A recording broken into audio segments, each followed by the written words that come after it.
السلام علیکم، welcome back to my YouTube channel random stories. کیسے ہیں آپ سب؟ امید کرتی ہوں خیریت سے ہوں گے۔ نئے آنے والے ویور سے گزارش ہے کہ میرے چینل کو ضرور سبسکرائب کر لیجئے۔ بڑھتے ہیں اپنے ناول ہونا پھر پگلی کی چوتھی قسط کی جانب۔ ڈاکٹر اعتبار زیدی کی پیشانی پر تفکر کی لکیریں کلیم اللہ جا کے ساتھ ساتھ باقی افراد کو بھی آزمائش میں ڈال رہی تھی۔ کمرے سے تمام افراد چلے گئے ماں سوائے کلیم اللہ اور سیف اللہ کے۔ ہارون ڈاکٹر ساجد کے ہمراہ کمرے میں داخل ہوا۔ پھر ڈاکٹر ساجد اور ڈاکٹر زیدی کچھ ناقابل فہم قسم کی سرگوشی کرنے لگے۔ ڈاکٹر صاحب، آپ بتاتے کیوں نہیں کہ کیا ہوا ہے میری بیٹی کو؟ پاپا کی بے قراری بڑھتی جا رہی تھی۔ ہمارا خیال ہے کہ ایکسیڈنٹ کی وجہ سے ان کا ذہنی توازن بری طرح متاثر ہوا ہے، ڈاکٹر ساجد نے ٹھہر ٹھہر کر رسان سے کہا تو تینوں افراد ہک تھک ڈاکٹرز کا منہ دیکھتے کے دیکھتے رہ گئے۔ پاپا کا ضبط جواب دے گیا۔ سیف اللہ جان نے انہیں سنبھالا۔ کلیم اللہ صاحب، خود کو سنبھالیے۔ ڈاکٹر اعتبار نے ان کے کندھے پر دلاسے سے بھرا ہاتھ رکھا۔ پریشانی کی کوئی بات نہیں، ہر مرض کا علاج اس دنیا میں موجود ہے۔ ایسا عموماً ہو جاتا ہے اور ابھی یہ ہمارا خیال ہی ہے، شاید ایسا نہ ہو۔ ہمارے ہاسپٹل کے بڑے اچھے ڈاکٹر ہیں، ڈاکٹر عرفان ہاشمی، بہت اچھے سائیکٹرسٹ ہیں۔ ہم ان سے ان کا باقاعدہ چیک اپ کرائیں گے۔ انشاءاللہ ان کے زیر علاج یہ بہت جلد ٹھیک ہو جائیں گی۔ آپ لوگ گھبرائیے نہیں، فی الوقت جو ان کی ظاہری چوٹیں ہیں وہ صحیح ہو جائیں پھر ہم اس کی طرف بھی توجہ دیتے ہیں۔ آپ انہیں تنہائی اور ریسٹ دیجیے۔ ان کے ذہن پر زیادہ دباؤ دینے کی ضرورت نہیں، ورنہ ان کی بیرونی چوٹوں کی انرجی میں ہمیں دقت کا سامنا ہو سکتا ہے۔ ڈاکٹر دلاسا اور دکھ ایک ساتھ دے کر کمرے سے نکلے تھے۔ پاپا بے دم سے ہو کر کرسی پر گر گئے۔ اس کی چوٹیں شدید تھیں، اسی لیے دواؤں کے زیر اثر اور تکلیف کے باعث 8-10 دن نیم بے ہوشی میں گزر گئے۔ کچھ روز کے بعد اسے چھٹی مل گئی اور وہ گھر آ گئی۔ ابھی وہ نقاہت اور کمزوری کے زیر اثر تھی، اس لیے ہر وقت چپ چاپ پڑی رہتی۔ اس کے انداز میں پچھلی زندگی کا شائبہ تک نہ تھا، ہر وقت بالکل اجنبی اجنبی معلوم ہوتی۔ کلیم اللہ بیٹی کو دیکھ دیکھ کر ہولتے رہتے۔ وہ چاہتے کہ ان کی بیٹی لمحے کے چوتھا حصے میں بالکل پہلے کی طرح ہو جائے، لیکن زخم بھر گئے مگر وہ ویسی نہ ہو سکی۔ پھر ڈاکٹر عرفان ہاشمی کا علاج شروع ہو گیا۔ ڈاکٹر عرفان ہاشمی کے علاج پر اس کا سکتہ ٹوٹا اور وہ جیسے ایک دم چوکنا ہو گئی، جیسے سانپ سپیرے کی بین پر ہو جاتا ہے۔ وہ کسی بھی طرح سے قابو میں آنا نہیں چاہتی تھی۔ ڈاکٹر نے اس کے چیک اپ لکھے، اس کے ٹیسٹ ہوئے، 2 روز بعد رپورٹ آ گئی۔ وہ کمرے میں تھی جس وقت ہارون ٹیسٹ رپورٹس لے کر آیا تھا۔ ڈاکٹر کو شام کو ڈاکٹر کے پاس جانا تھا۔ اس نے چور نگاہوں سے رپورٹس کی جانب دیکھا، جیسے شام تک اس کا پول کھل جائے گا۔ ہارون رپورٹس رکھ کر چلا گیا۔ ہارون کے جانے کے بعد اس نے سوچا کہ رپورٹس پھاڑ ڈالے یا پھر جلا ڈالے۔ نہیں، اس کے ذہن میں بڑی مناسب ترکیب آئی اور اس نے رپورٹس کے لقمے بنا کر چبا ڈالے اور بڑی ترتیب سے ان چوسے ہوئے لقموں کو پلیٹ میں سجا دیا۔ یہ باقاعدہ پاگل پن کی پہلی مہر تھی جو اس نے خود اپنے اوپر لگائی تھی۔ 2 گھنٹے بعد ہی ہارون ڈاکٹر کو لے آیا۔ ان کے آنے سے قبل پاپا رپورٹس ڈھونڈ ڈھونڈ کر ہلکان ہو گئے تھے۔ انہوں نے ہارون سے رپورٹس کے بارے میں پوچھا کہ کہاں رکھ کر گیا تھا۔ پاپا سخت مضطرب تھے۔ ہارون کو بھی فکر لاحق ہو گئی، وہ بھی تلاش کرنے لگا۔ پاپا نے بری طرح ہارون کو جھڑک دیا۔ ہارون خود جھنجھلا رہا تھا کہ رپورٹس گئیں تو کہاں کمرے میں عجیب بدمزگی پھیل گئی۔ بالآخر ڈاکٹر ہاشمی نے خود پیش رفت کی اور سب سے پہلے ہم سے پوچھا، جو عالم بے نیازی میں بیٹھی کچھ گنگنا رہی تھی۔ کچھ جواب نہیں دیا۔ ڈاکٹر کی نگاہ پلیٹ میں پڑے کاغذ کے لقموں پر پڑی۔ یہ ہیں رپورٹس، انہوں نے پاپا اور ہارون کو دکھائیں۔ ہارون نے بے بسی سے رپورٹس کا حاشر دیکھا، جبکہ پاپا کا دل بری طرح سے تڑپ کر رہ گیا کہ ان کی بیٹی اس حد تک پہنچ گئی۔ بیٹا یہ کیا ہے؟ ڈاکٹر نے بڑے رسان سے ہم سے پوچھا۔ اس نے سوچا ہی نہیں تھا کہ اس بات کا کیا جواب دینا ہوگا۔ وہ یکخلد ہی پریشان ہو گئی، چہرہ جھکا ہوا تھا اس لیے کوئی بھی تاثر وہ دیکھ نہ سکے۔ بیٹا یہ کیا ہے؟ ڈاکٹر نے پوچھا۔ اس نے چہرہ اٹھایا، ہراساں ہو کر ڈاکٹر کو دیکھنے لگی۔ سہبارہ پوچھا، بیٹا یہ کیا ہے؟ بیٹا یہ کیا ہے؟ اس نے وہی لفظ دہرا دیے بجائے جواب دینے کے۔ ڈاکٹر نے پرسوچ انداز میں اس کی طرف دیکھا، پھر بولے، یہ روٹی کے لقمے ہیں، یہ روٹی کے لقمے ہیں، اس نے جلدی سے کہا۔ پھر ڈاکٹر جو بات کہتے رہے وہ وہی دہراتی رہی۔ ڈاکٹر ہاشمی اٹھ کھڑے ہوئے۔ پورے خاندان میں اور خاندان سے باہر مشہور ہو گیا تھا کہ ماہم پاگل ہو گئی ہے۔ اسے پرواہ ہی نہیں تھی اس بات کی کہ لوگ اسے پاگل کہہ رہے ہیں۔ جوگ در جوگ اسے دیکھنے کے لیے آ رہے ہیں۔ ایک اچھا خاصا تماشا بن گئی ہے۔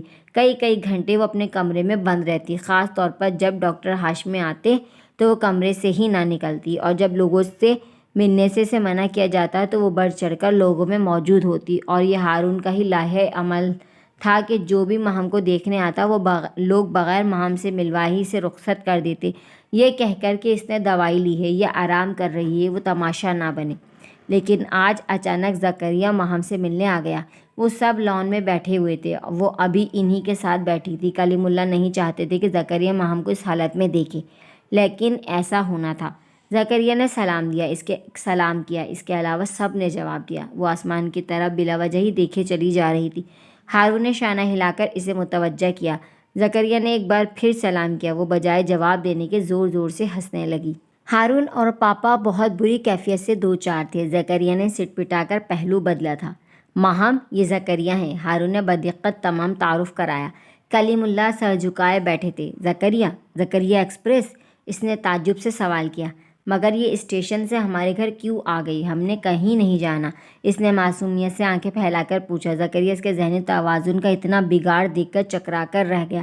اس کی اوٹ پٹانگ حرکتوں پر زکریا کے تاثرات ناقابل اعتبار حد تک تغیر و تبدل کا شکار ہو رہے تھے۔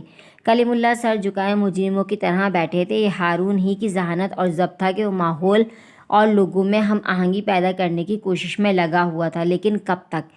انکل، یہ تو پوری پاگل ہو چکی ہے۔ I can't believe it. میں تو ہرگز یقین نہ کرتا اگر ڈیڈی سے بھی نہ سنتا تو۔ تھینک گاڈ کہ میں نے خود اپنی آنکھوں سے دیکھ لیا، وہ تشکر آمیز لہجے میں بولا، پھر اٹھ کھڑا ہوا۔ اچھا انکل جی، میں چلتا ہوں، ڈیڈی آپ سے خود بات کریں گے۔ کلیم اللہ جا صدمے سے دو چار تھے، جبکہ ہارون سے زکریا کا تمسخرانہ انداز ہرگز برداشت نہ ہو رہا تھا۔ زکریا کے جانے کے بعد اس نے دردیدہ نگاہوں سے مہم کی جانب دیکھا، جو پھر بے خیال نگاہوں سے آسمان کی طرف بلا وجہ ہی دیکھ رہی تھی۔ ڈاکٹر صاحب، مہم اگر چیک اپ کرانے پر آمادہ نہ ہوئی تو علاج کس طرح ممکن ہوگا؟ ہماری تو پریشانی بڑھتی جا رہی ہے۔ میں نے ان رپورٹس کی ڈپلیکیٹ نکلوائی ہیں، سچ شکر کہ فزیکلی بالکل ٹھیک ہیں، صرف حادثے کے وقت خوف کی کیفیت نے ان کی یادداشت کو متاثر کیا ہے۔ میں نے ڈاکٹر اعتبار زیدی سے ان کا کیس ڈسکس کیا ہے۔ تشویش کی کوئی بات نہیں، گھبرانے کی بات نہیں۔ کچھ ادویات میں نے لکھ دی ہیں، آپ یہ دوائیں استعمال کرائیے، ہر ہفتے ان کا چیک اپ کرائیے اور ان ہدایات پر عمل کریے۔ جس مقصد کے لیے اس نے ایسا کیا تھا، اس سے تو اسے نجات مل گئی تھی، اب کیسے ظاہر کرے کہ وہ بالکل نارمل ہے؟ ایک دم سے خود کو نارمل ظاہر کر دینا بڑا عجیب سا لگ رہا تھا۔ اس نے تو سوچا ہی نہ تھا کہ اس ڈرامے کا کلائمیکس کس وقت اور کس مقام پر کرنا ہے۔ وہ تو خود اپنے ہی ڈرامے میں الجھ کر رہ گئی تھی، اب ہر وقت اسی الجھن میں رہتی کہ خود کو کس طرح اس جال سے نکالے۔ کچھ سمجھ میں نہیں آ رہا تھا کہ یہ بات کس طرح سمیٹے گی۔ پاپا کو علم ہوگا تو انہیں بہت تکلیف ہوگی۔ ہارون جو اتنی ہمدردی اور محبت سے پیش آ رہا ہے، اس کا تو گلا ہی دبا ڈالے گا۔ حقیقت جان جانے پر پھر سب کی نظروں میں وہ کس قدر گر جائے گی۔ آخر کیا ایسی صورتحال نکالی جائے کہ اس کی عزت بھی بنی رہے اور مصیبت سے بھی جان چھٹے؟ اسے کچھ سجھائی نہ دے رہا تھا اور اپنے گرد بنائے گئے جال میں از خود گرفتار ہوتی جا رہی تھی۔ سب کو پاگل بنانے میں آسانی سے کامیاب تو ہو گئی تھی، مگر خود کو نارمل بنانے میں بڑی دشواریاں نظر آ رہی تھیں۔ شام کے ملکجے سائے پھیل رہے تھے، ہوا بہت ٹھنڈی اور پیاری چل رہی تھی۔ وہ لان کی سیڑھیوں میں گھٹنوں پر کوہنیاں جمائے دونوں ہاتھوں کے پیالے میں چہرہ رکھے انہی سوچوں میں الجھ رہی تھی کہ آگے کیا کرنا ہے۔ وحاج حسن گھر میں داخل ہوئے۔ سب ہی روزانہ تقریباً اس سے ملنے آتے رہتے تھے، لیکن وحاج حسن آج پہلی بار آئے تھے۔ اس کی وجہ یہ تھی کہ ان کی کاروباری مصروفیات بہت زیادہ تھیں، جس سے ہر ایک فرد باخبر تھا۔ ان کی غیر موجودگی میں ہر فرد اپنے تئیں یہی سوچ لیتا کہ وہ یقیناً شہر یا ملک سے باہر گئے ہوئے ہوں گے۔ سیف اللہ جاں لکڑی کا کاروبار بہت بڑے پیمانے پر کرتے تھے۔ کشمیر سے لے کر سیالکوٹ تک ان کا کاروبار پھیلا ہوا تھا، لیکن جب سے وحاج حسن اس کاروبار میں والد کے ساتھ شریک ہوئے تھے، مزید وسعت اور ترقی کرتے ہی چلے جا رہے تھے۔ اب سیالکوٹ اور چنیوٹ کے کارخانوں سے کھلوں کا سامان نہ صرف اپنے ملک میں بلکہ ایشیا کے تمام ممالک میں ایکسپورٹ ہوتا تھا۔ پھر فرنیچر اور تعمیری اشیاء کے علاوہ خاص طور پر منقش دروازے اور کھڑکیاں مسلم ممالک تک میں آرڈر پر جاتے تھے، جس کی وجہ سے وحاج ٹورس پر رہتے۔ اس بار جب وہ سری لنکا سے بہت بڑا پروجیکٹ لے کر آئے تو سمیہ کے منہ سے یہ خبر سن کر گنگ رہ گئے کہ مہم پاگل ہو گئی ہے، مگر کب، کیسے اور کس طرح، انہیں بالکل بھی یقین نہیں آیا تھا۔ لیکن جب ساری تفصیل سنی تو ایک رات کاٹنا ان کے لیے آزمائش بن گیا کہ کس طرح پل بھر میں اس کے پاس پہنچ جائے، اس سے ملیں، اسے جا کر دیکھیں، ایسا کیوں ہو گیا تھا۔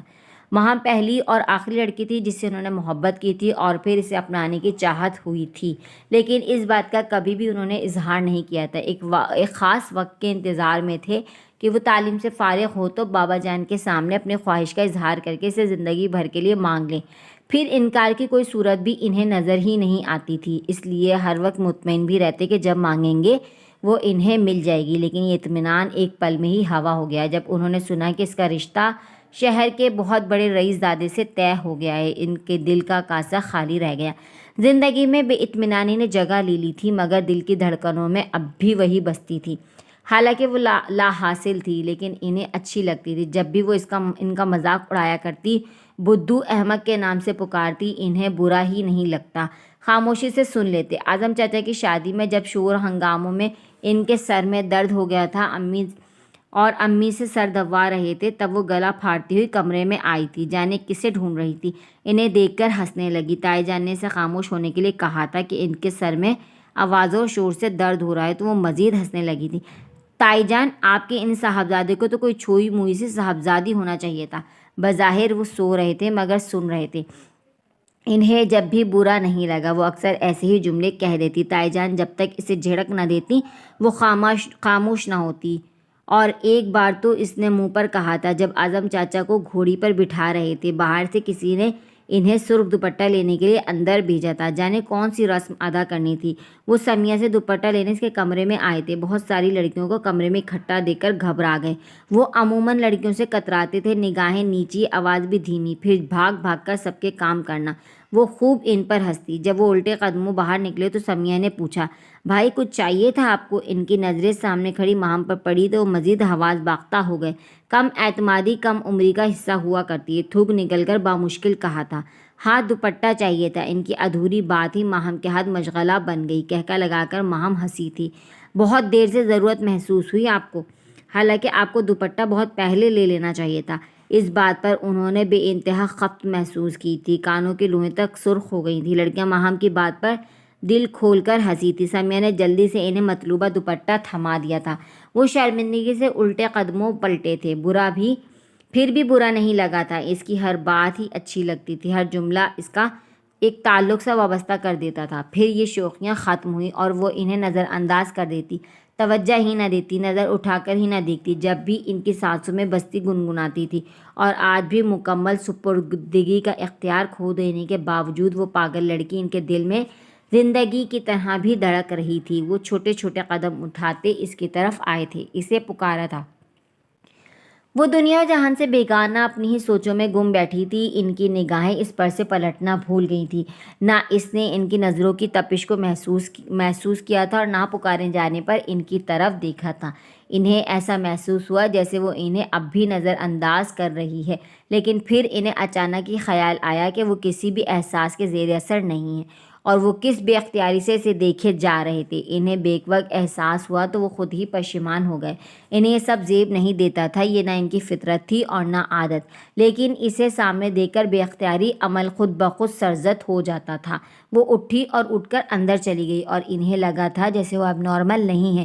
کیا انہوں نے اتنی گہرائی سے دیکھا تھا یا اس کی محبت میں اس قدر اندھے ہو چکے تھے کہ اس کی کوئی بھی خامی دیکھنا ہی نہیں چاہتے تھے؟ وہ خود اپنی سوچ پر الجھ کر آگے بڑھ گئے تھے۔ چچا کی پریشانی پر وہ خود بھی بے چین ہو گئے تھے۔ اس کے علاج کے بارے میں کافی تفصیل سے بات چیت کرتے رہے۔ گاہے بگاہے ہارون بھی اس گفتگو میں حصہ لیتا رہا۔ چچا ڈاکٹر ہاشمی کے علاج سے کافی حد تک مطمئن تھے، لیکن وہ آج کل ایک ہی پریشانی میں مبتلا ہوئے جا رہے تھے کہ ماہم نے اب بالکل بولنا چھوڑ دیا تھا۔ پہلے تو وہ کچھ اوٹ پٹانگ باتیں کر بھی لیا کرتی تھی، لیکن اب تو جیسے اس کے منہ میں گوند لگ گئی تھی اور اس کے بارے میں وہ بہت فکر مند تھے۔ وحاج انہیں تسلیاں دیتے رہے، انشاءاللہ سب ٹھیک ہو جائے گا، بس آپ دعا کیجئے۔ لیکن ان کا دل خود اتہ گہرائیوں میں ڈوبتا جا رہا تھا، اور جب وہ اٹھ کر جانے لگے تو ہارون نے کہا تھا، وحاج بھائی ماہم سے تو ملتے جائیے، کیونکہ جس کی عیادت کے لیے جاتے ہیں تکلفاً یا رسماً اس سے مل ہی لیتے ہیں۔ ہارون نے ہنس کر کہا تو وہ سادگی سے مسکرا دیے، حالانکہ ان کے دل میں بہت سی خواہشیں مچل رہی تھیں۔ ہارون کی ہمراہی میں وہ اس کے کمرے میں آ گئے۔ وہ صوفے پہ بیٹھی تھی، بالکل چپ چاپ۔ پہلی نظر اس پر پڑی اور دل میں شدید خواہش پیدا کی کہ اس لڑکی کو جھنجھوڑ ڈالیں اور چیخ چیخ کر کہیں کہ تم پاگل نہیں ہو، ہاں تم پاگل نہیں ہو، مگر پھر اپنے دیوانگی پر قابو پایا۔ جو سچ ہے وہ سامنے ہے، مگر دل اس سچائی کو کیوں قبول نہیں کر رہا؟ اس کشمکش میں انہوں نے دوسری نظر ڈالنے میں از خود اجتناب برتا اور وہ ہارون سے ہی گفتگو کرتے رہے۔ ہارون ان کے لیے ان کا یہ انداز وہی پرانا اور فطری تھا کہ وہ خواتین سے ایسے ہی اٹھتی گرتی نگاہوں سے ہی مختصر گفتگو کیا کرتے تھے۔ جلد ہی وہ اٹھ کر چلے گئے اور 2 دن یوں ہی خود کو جھٹلاتے گزرے۔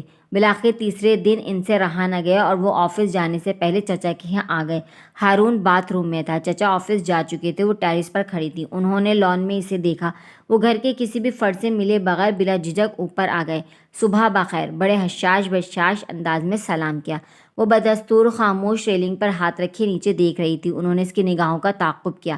کیا دیکھ رہی ہیں آپ؟ انداز وہی پہلے والا تھا۔ جواب پھر بھی نہیں ملا۔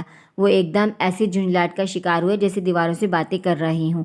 شاید یہ ان کا وہم ہو، لیکن نہیں۔ انہوں نے پراعتماد نگاہ اس پر ڈالی، پھر توقف سے بولے، ماہب آپ اب نارمل تو نہیں ہیں؟ پھر آپ بول کیوں نہیں رہی؟ اور ماہم کو لگا جیسے اس کے سامنے سے پردہ کسی نے عقل ہٹا کر اسے ڈھونڈ لیا ہو۔ وہ چونکنا نہیں چاہتی تھی مگر چونک گئی۔ آخر انہوں نے کس طرح محسوس کیا جبکہ وہ ڈاکٹر کو پاگل بنانے میں کامیاب ہو گئی تھی، اور اس پاگل نے کیسے سے کھوج نکالا؟ وہ اسی انداز میں کھڑی تھی جیسے یہ فقرہ اس کے لیے بے معنی ہو۔ وہ کہہ رہے تھے، پاگل لوگوں کی آنکھیں ویران اور بے خیال ہوتی ہیں، جبکہ آپ ہر وقت کسی نہ کسی سوچ میں الجھی ہوئی معلوم ہوتی ہیں۔ شاید آپ کو کسی نے نہیں بتایا، آنکھیں دنیا کا سب سے بڑا سچ ہیں اور ہمارا باطن آیا کرتی ہیں، اور آپ کی آنکھیں کہتی ہیں کہ کھوئی ہوئی نہیں ہیں، زندہ ہیں۔ انہوں نے اس کی آنکھوں میں آنکھیں ڈال کر کہا اور اس کے تاثرات لیے بغیر وہاں سے چلے گئے۔ اگلے ہفتے ہی اچانک ڈاکٹر ہاشمی خود اس سے ملنے آ گئے۔ اس کی خوشی کی انتہا نہ تھی۔ یوں لگ رہا تھا اس کے زندان کی چابی ڈاکٹر کے پاس ہے اور وہ جلدی سے آزاد ہو جائے گی، لیکن اس نے اپنی کسی بھی کیفیت کا اظہار نہ کیا کیونکہ وہ پاپا اور ہارون کی غیر موجودگی میں ڈاکٹر ہاشمی سے مسئلہ ڈسکس کرنا چاہتی تھی۔ ہاں بھائی، اب ہمارا پیشنٹ کیسا ہے؟ انہوں نے مسکرا کر اس سے پوچھا، لیکن وہ سر جھکائے انگشت شہادت سے میز پر لکیریں کھینچتی رہی۔ وہ پاپا سے بات چیت کرتے رہے۔ پاپا اس کے طور طریقوں کے بارے میں ان سے ڈسکس کر رہے تھے۔ اس میں جو نمایاں تبدیلیاں آئی تھیں وہ بتا رہے تھے۔ کافی دیر تک سلسلہ کلام جاری رہا۔ ڈاکٹر ہاشمی کافی حد تک مطمئن تھے۔ ساری بات سن کر کہنے لگے، کلیم اللہ صاحب، آپ ایسا کریں، ان کی شادی کر دیں، انشاءاللہ سب کچھ ٹھیک ہو جائے گا۔ ڈاکٹر کی بات پر پاپا دم بخور رہ گئے۔ ہارون کمرے میں موجود نہیں تھا، ورنہ ڈاکٹر کا یہ مشورہ اسے گالی سے کم نہ لگتا۔ وہ ذرا فاصلے پر بیٹھی تھی۔ ڈاکٹر کا اور پاپا کا انداز بہت دھیما تھا۔ ان کا خیال تھا اس تک ان کی آواز نہیں جا رہی ہوگی، مگر وہ سب کچھ سن رہی تھی۔ ڈاکٹر صاحب، آپ کیسی باتیں کر رہے ہیں؟ وہ نئے صدمے سے دوچار ہو کر بولے، کلیم اللہ صاحب، میں یہ مشورہ آپ کو انتہائی خلوص اور تجربے سے دے رہا ہوں۔ اگر آپ چاہتے ہیں کہ آپ کی بیٹی ٹھیک ہو جائے تو اس کی جلد از جلد شادی کر دیجیے۔ شادی تو ڈاکٹر صاحب کرنی ہی ہے، اور خدا نخواستہ میری بیٹی کی تو عمر نہیں نکلی جا رہی۔ میں تو بڑی دھوم دھام سے شادی کروں گا اپنی بیٹی کی، مگر ان حالات میں شادی کس طرح ممکن ہو سکتی ہے؟ وہ تڑپ کر بولے تھے، دیکھیے کلیم اللہ صاحب، میں ایک ڈاکٹر ہوں، دوا دوں گا یا مشورہ وہ آپ لوگوں کے بھلے کے لیے ہی ہوگا۔ میں آپ کو کسی بھی خوش فہمی میں رکھنا نہیں چاہتا۔ جس طرح ممکن ہو سکتا تھا ہم نے کوشش کی اور رزلٹ بھی آپ کے سامنے ہے، مگر اس بات پر یقین کر کے بیٹھ جانا کہ ماہم ایک دم سے ٹھیک ہو جائیں گی بالکل غلط ہے۔ شادی تو آپ نے کرنی ہی ہے نا، اب کر دیجیے، کیونکہ زندگی کے اندر خوشگوار تبدیلیاں لانے سے خوشگوار اثرات مرتب ہو سکتے ہیں۔ وہ آہستہ آہستہ پاپا کو قائل کر رہے تھے۔ وہ ڈاکٹر تھے اور ان کی ہر بات، ہر دلیل سند کی حیثیت رکھتی تھی۔ کلیم، ڈاکٹر ہاشمی نے صحیح کہا ہے، ماہم کی شادی کر دو۔ میں تو خود اتنے دن سے یہی بات سوچ رہا تھا، مگر کہا اس لیے نہیں کہ کہیں تمہیں برا نہ لگے۔ کافی دیر سے کلیم اللہ پریشان بیٹھے تھے اور حسیب اللہ انہیں اپنی رائے سے نواز رہے تھے، بلکہ 100% ڈاکٹر ہاشمی سے متفق نظر آ رہے تھے۔ مگر سوال یہ پیدا ہوتا ہے کہ اس حالت میں اس سے شادی کرے گا کون؟ بالآخر اعظم چاچا نے پہلو بدل کر سوال کیا، آخر اس بحث کو کسی انجام تک بھی تو پہنچانا تھا۔ حد کرتے ہو اعظم تم بھی۔ حسیب یک بیک اشتعال میں آ گئے، خاندان میں لڑکوں کی کمی ہے کیا؟ جس بھائی یا بہن کے بچے پر کلیم اللہ ہاتھ رکھے گا وہی اس گھر کا داماد ہوگا، انہوں نے سینہ ٹھوک کر کہا، اور پھر آزمائش کے وقت اپنے ہی کام آتے ہیں، ایسے وقت پر اپنے ہی اپنوں کے لیے قربانیاں دیتے ہیں۔ وہ اچھی خاصی تقریر کے موڈ میں تھے۔ میں نہیں چاہتا کہ میری بیٹی کی وجہ سے کوئی قربانی دے، اپنی زندگی کو عذاب میں ڈالے۔ اب جذبات میں آ کر ہم بچوں کو پابند کر کے اس رشتے کے لیے رضامند کر لیں۔ کل کلا کو اونچ نیچ ہو تو کون دیکھے گا، کون سنبھالے گا میری بچی کو میری طرح؟ کلیم اللہ رتی برابر بھی مطمئن نہیں ہو رہے تھے کہ وہ اس حالت میں سے خود سے جدا کریں۔ دیکھو کلیم، ایسی باتیں غیروں کے لیے سوچی جاتی ہیں، اپنوں کے لیے نہیں۔ مہم تمہاری ہی نہیں ہماری بھی بیٹی ہے، تم یہ بات نہ سوچو، سیف اللہ نے محبت سے کہا۔ بس فیصلہ کرو۔ بالکل، حسیب بولے، اور پھر یہ سوچو آج تمہارے سب بھتیجے بھانجے کنوارے ہیں، رفتہ رفتہ سب رشتہ ازدواج میں منسلک ہو جائیں گے۔ بے شک ماہم کے لیے رشتوں کی کمی نہیں تھی اور نہ ہے، مگر جب باہر کا ایک رشتہ کیا ہوا ٹوٹ گیا تو پھر مزید رشتے کی توقع کرنا تو احمقانہ سوچ ہوگی، اور میں تو اس حق میں تھا ہی نہیں کہ رشتہ باہر ہو، مگر تمہاری خوشی کے آگے خاموش رہا۔ جب گھروں میں برابر کے بچے ہیں تو آپس میں رشتہ داری سے اچھا اور کیا ہوگا؟ انہوں نے بات مکمل کر کے حاضرین سے اتفاق چاہا۔ بالکل بالکل، سب نے اتفاق کیا، اور ہم تو یہی سوچتے تھے کہ کلیم بھائی اور حسیب بھائی آپس میں ہی رشتہ داری کریں گے، کیونکہ ہارون اور ماہم کے مابین بہت انڈرسٹینڈنگ ہے، دونوں اکٹھے ہی پلے بڑھے ہیں، اس سے کامیاب شادی میرے نزدیک ہو ہی نہیں سکتی۔ عظیم چاچا نے اپنی رائے سے نوازا۔ بالکل، حسیب پرجوش انداز میں بولے، اور میں تو اب بھی خواہش مند ہوں کہ ماہم ہارون سے منسوب ہو کر میرے گھر آئے۔ ہارون ابو کی بات پر بوکھلا کر رہ گیا۔ ابو کو بیٹھے بٹھائے کیا سوجی تھی؟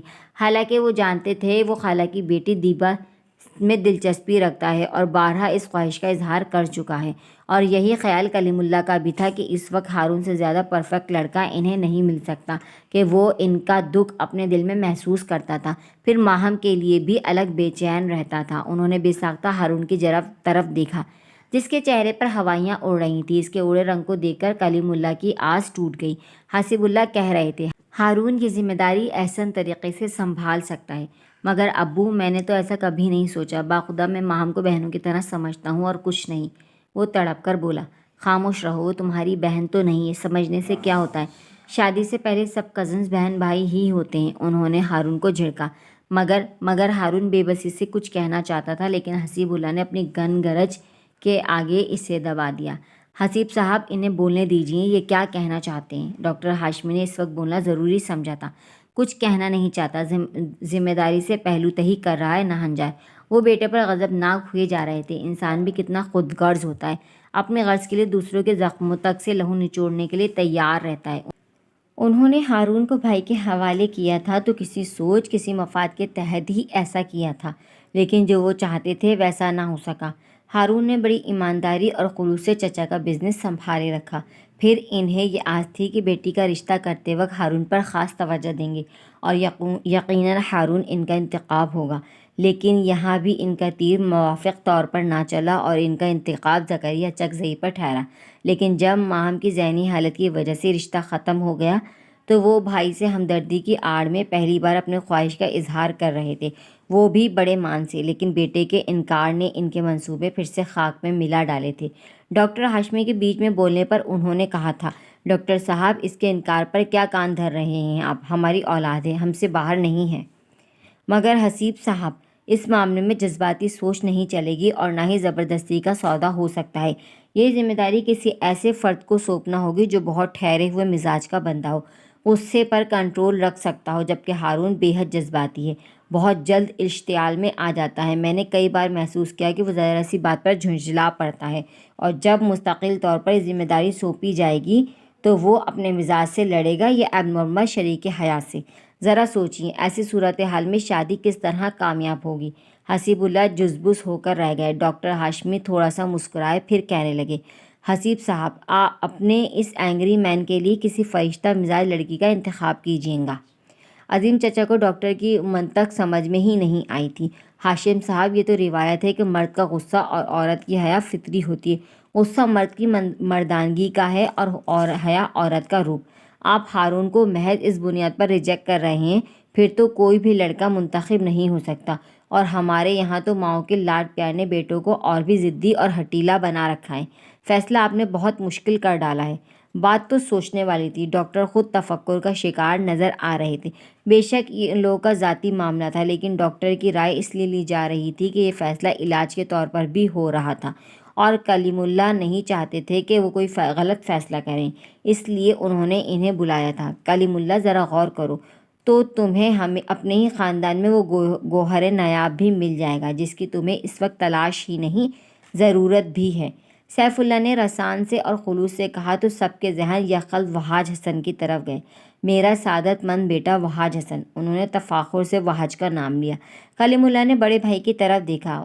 ہاں وہاج بھی تو تھا، مگر ان کا ذہن اس بات پر سدرا آپا کے بڑے بیٹے عادل پر بھی گیا تھا کہ وہ بھی تو سلجھے ہوئے ذہن کا لڑکا ہے۔ سدرا آپا نے پیشکش بھی نہ کی تھی، وہ کرتی بھی کیسے، کیونکہ عادل نے ابو ظہبی میں شادی رچا لی تھی اور یہ بات صیغہ راز میں تھی جس سے صرف سدرا پھپھو ہی واقف تھیں۔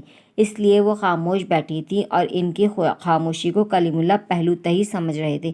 جبھی انہوں نے بڑے بھائی کی پیشکش پر دل برداشتہ ہو کر کہا تھا، ہاں وہاج بہت صابر اور شاکر بچہ ہے، لیکن اس سے پہلے مرضی پوچھ لیجئے، میں نہیں چاہتا اس قربانی میں کسی کا نقصان ہو۔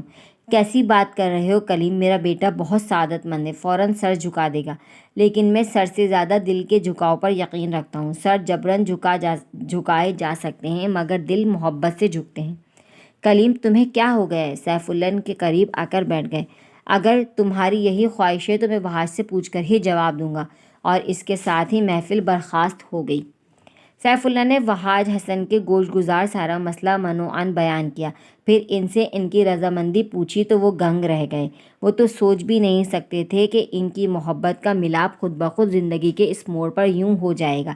ان کی کیفیت ایسی تھی جیسے قیمتی کھوئی ہوئی چیز پھر سے مل جائے، مگر وہ اس وقت کسی بھی خوشی کا اظہار نہ کر سکے، بس سادگی سے یہی کہا تھا، جیسے آپ کی مرضی، میری طرف سے آپ کو کبھی شکایت کا موقع نہیں ملے گا۔ سیف اللہ کو امید تھی بلکہ یقین کامل تھا کہ ان کا بیٹا کبھی بھی انکار نہیں کرے گا۔ بلقیس بیگم نے بڑھ کر بیٹے کی پیشانی چوم لی۔ کبھی بھی کسی چیز کی ضد نہیں کی، کسی خواہش کا اظہار نہیں کیا، ہمیشہ ہر بات پر بیٹیوں کی طرح سر جھکا دیا، اور اب بھی ماں باپ کی خاطر اتنی بڑی قربانی دے رہا ہے۔ بلقیس کی آنکھوں میں اشک روا ہو گئے تھے۔ امی آپ کو کیا معلوم یہ قربانی میرے لیے کتنا بڑا انعام ہے۔ وہاج حسن نے ماں کی آنکھوں سے کے آنسو پوروں میں جذب کر لیے، پھر کہنے لگے، قربانی تو بہت عظیم لوگ دیتے ہیں، یا پھر شاید بحالت مجبوری کا نام ایثار ہو، مگر میں صرف اپنے والدین کی خوشنودی کو اپنی زندگی کی خوشی سمجھتا ہوں۔ ان کی بات پر بلقیس نہال ہی ہو گئیں۔ انہوں نے مسکرا کر ماں کی گود میں سر رکھ لیا تھا۔ دوسرے ہی روز وہ لوگ انگوٹھی پہنانے کے لیے آ رہے تھے۔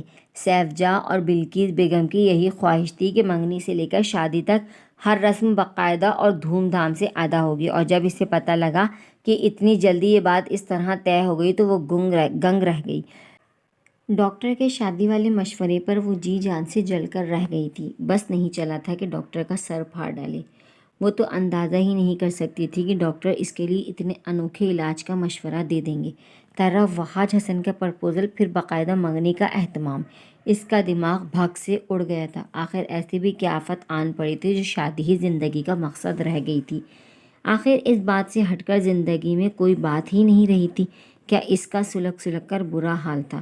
وہ جو زندگی کے چیپٹر کو اچھی طرح سے انجوائے کرنا چاہتی تھی، من پسند زندگی گزار کر، آزادی کے ساتھ، اپنے خواہش اور فیصلوں کے ہمراہ، اپنا پسندیدہ کھینچے گا حصار میں جھنجھلا اٹھی۔